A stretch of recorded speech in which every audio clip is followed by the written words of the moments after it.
Muy buenos días, esta es una clase para los estudiantes de la IBC. Mi nombre es Víctor y esta es la clase número 3 de la asignatura de Bioestadística. En esta ocasión los temas que vamos a ir desarrollando serán los tipos de variables, la operacionalización de variables, también vamos a ver el marco teórico y vamos a terminar con lo que viene siendo las tablas y gráficos. Para comenzar, una variable estadística en sí es el conjunto de valores que puede tomar ciertas características de la población sobre la que se va a realizar el estudio y sobre la que es posible su medición. Estas variables pueden ser, por ejemplo, la edad, el peso, las notas de un examen, los ingresos mensuales, las horas de sueño de un paciente, los precios medios de alquiler de una vivienda, etc. En sí existen diferentes tipos de variables, entre las cuales tenemos las cualitativas y las cuantitativas. Las cualitativas corresponden a una categoría y las cuantitativas corresponden a una valoración numérica. Las variables cualitativas son las variables que pueden tomar como valor cualidades o categorías, como por ejemplo el sexo, ya sea este hombre o mujer, o la salud, que sea buena, regular o mala. Después están lo que vienen siendo las variables cuantitativas o numéricas. Las variables en sí toman valores numéricos, como por ejemplo el número de una casa o los diferentes rangos de edades de las personas. Ahora bien, las variables cualitativas o variables categóricas se pueden clasificar según sigan una jerarquía o un orden determinado. Estos son diferentes tipos de variables cualitativas, las cuales pueden ser nominal, ordinal, también binaria o dicotómica, entre otras. Por ejemplo, entre la nominal tenemos variables cualitativas cuya categoría no sigue ningún orden. Por ejemplo, pueden ser diferentes tipos de colores o lateralidad, como colores como blanco, rojo, azul, o lateralidad como las personas zurdas y las personas diestras. En lo que corresponde a las variables ordinales, son las variables con orden o jerarquía, como por ejemplo las notas de un examen, el nivel económico de una persona, si es pobre, rico, de clase media, o si es un tipo de medalla, oro, plata, bronce, etc. Y por último tenemos las binarias o dicotómicas. Es un caso particular de las variables nominal con solo dos categorías. Si las dos categorías determinan dos estados cualquiera, se denomina binaria simétrica. Y si una determina la presencia de una categoría o de su ausencia, entonces la variable se denomina binaria asimétrica. Como por ejemplo, el sexo podría ser hombre o mujer, simétrica, y enfermo, sí o no, podría considerarse como una asimétrica. Ahora bien, también hay que aclarar que hay diferentes tipos de variables cuantitativas que se pueden clasificar según el número de valores que puede tomar la variable. Estas se pueden dividir en discretas o continuas. La discreta son las variables que solo pueden tomar valores en números determinados de valor. En cada intervalo de valores, la variable solo puede tomar un valor. Como por ejemplo, las canastas de un partido, estas pueden ser de 20, 21, 22, pero no 21.5. Otro ejemplo pues serían los hijos, como número de hijos, 1, 2, 3, etc. Después tenemos las variables continuas, donde la variable puede adquirir cualquier valor dentro de un intervalo de valores determinado. Por ejemplo, el peso puede ser de 53 o 53,4 kilogramos, por poner un ejemplo. Las variables se pueden clasificar también según si son independientes o dependientes. La variable independiente es una variable que su valor no depende de otra variable. En un diseño experimental, la variable independiente se suele denominar también como un tipo de variable de entrada o variable manipulada, y esta se suele representar con la letra X. La variable dependiente en sí es una variable cuyo valor depende de los valores que tome otra variable, y esta se representa con lo que es la letra Y. Ahora bien, en lo que corresponde a la operacionalización de variable, la operacionalización de variable consiste en determinar el método a través del cual las variables serán medidas o analizadas. La definición operacional de un concepto consiste en definir las operaciones que permiten medir ese concepto o los indicadores observables por medio de los cuales se va a manifestar ese concepto. En resumen, una definición operacional puede señalar el instrumento por medio del cual se hará la medición de la variable. La definición operacional significa cómo voy a hacer yo en calidad de investigador para operacionalizar mi pregunta de investigación. Ahora, en lo que corresponde a la definición conceptual, constituye una abstracción articulada en palabras para facilitar su comprensión y adecuación a los requerimientos prácticos de la investigación. Puede pensarse como la definición que nos da un diccionario de determinado concepto. A esta definición también se le suele denominar y da cuenta a la realidad a la que remite la variable analizada.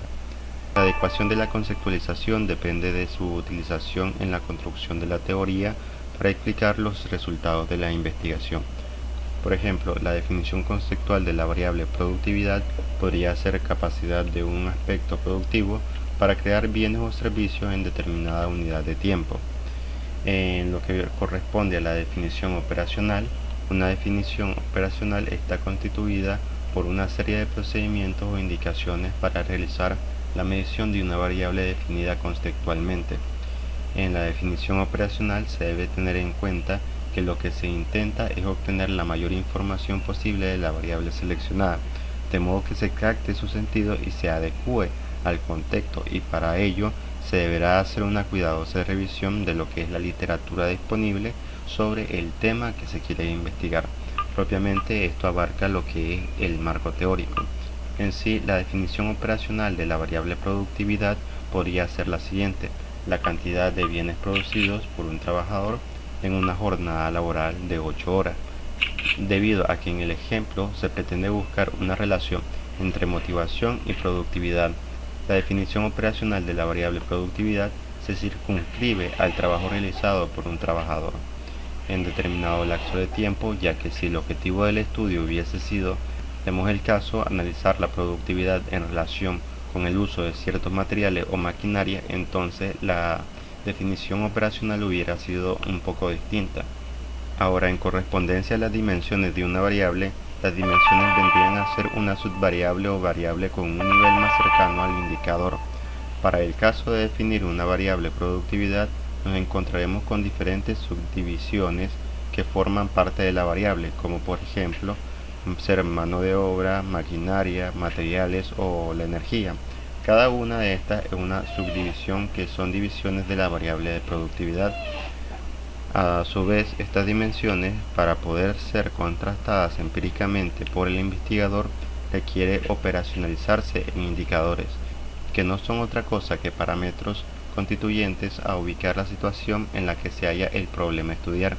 En un sentido restringido, los indicadores son propiamente los datos. Para la variable productividad, por ejemplo, en la dimensión mano de obra, los indicadores podrían ser la cantidad de productos envasados por un trabajador en un lapso de 8 horas de trabajo.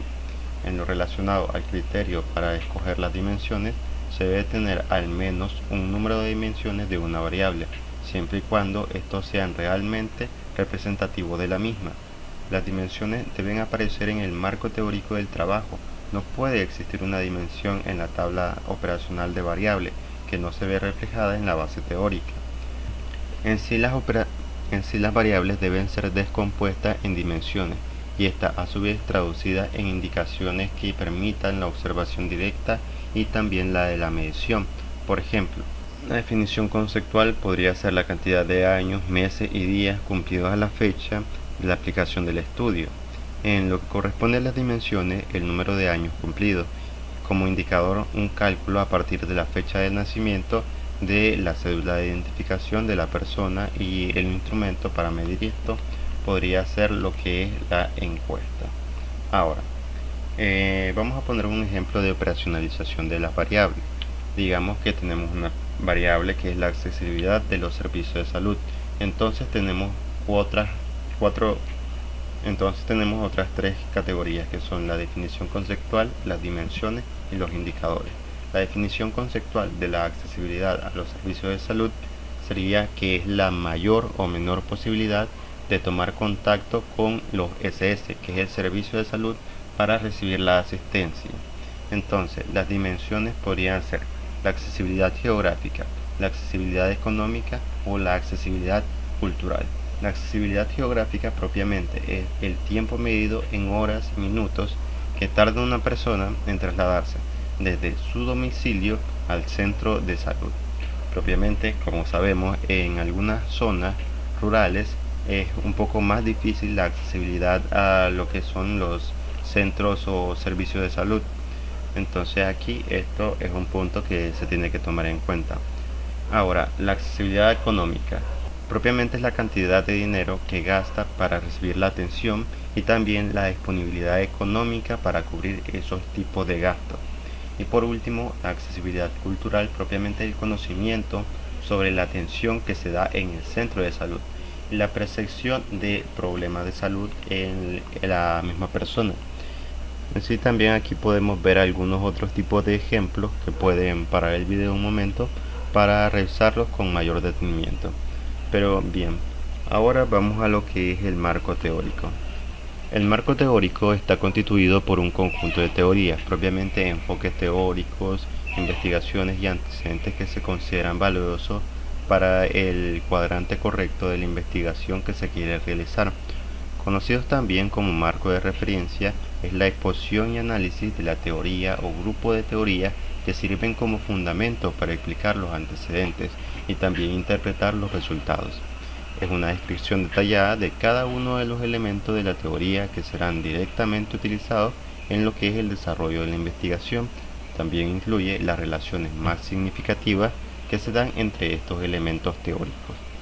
Ahora, el marco teórico es la etapa en la que reunimos información documental para confeccionar el diseño metodológico de la investigación, es decir, el momento en que establecemos cómo y qué información recogemos, de qué manera la analizaremos y aproximadamente cuánto tiempo vamos a demorarnos.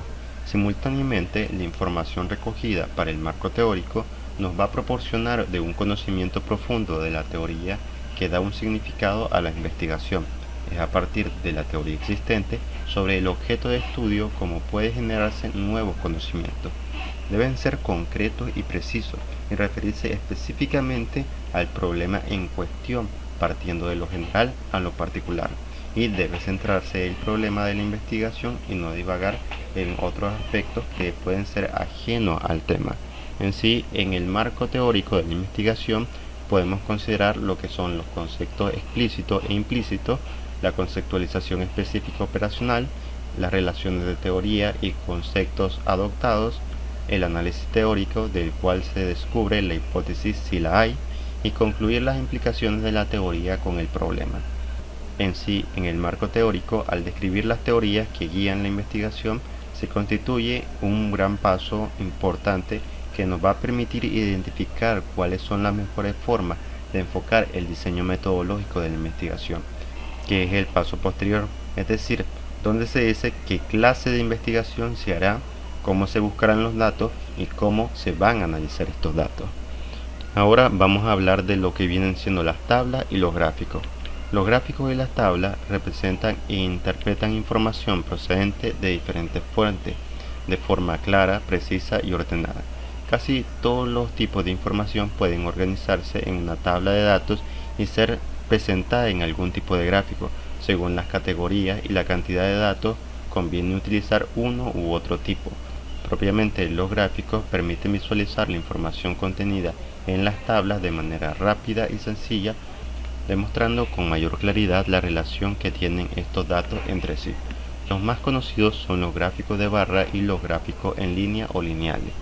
Los gráficos de barra son aquellos que se emplean rectángulos o barras que se colocan paralelamente a la altura indicada a la frecuencia de ese dato, y los gráficos de barra permiten representar la información numérica en forma clara y ordenada para comunicarla a otra persona. Con la información representada en los gráficos se puede interpretar rápidamente y de una manera visual la información, facilitando su posterior análisis. Para construir un gráfico de barra se debe dibujar un eje vertical y otro horizontal. En el espacio libre se ubican las barras. Los datos numéricos van en el eje vertical, determinando la altura de la barra, y las categorías en el eje horizontal propiamente. También está lo que vienen siendo los gráficos en línea o lineales. En sí es un conjunto de puntos conectados por una línea en sistema cartesiano, que van a mostrar las tendencias de una variable a lo largo de un periodo de tiempo. Y por último tenemos las tablas. Las tablas son las que organizan los datos para mostrar qué tan seguido ocurre algo, o sea, cuál es su nivel de frecuencia, permitiendo organizar la información numérica recogida, como por ejemplo a través de una encuesta.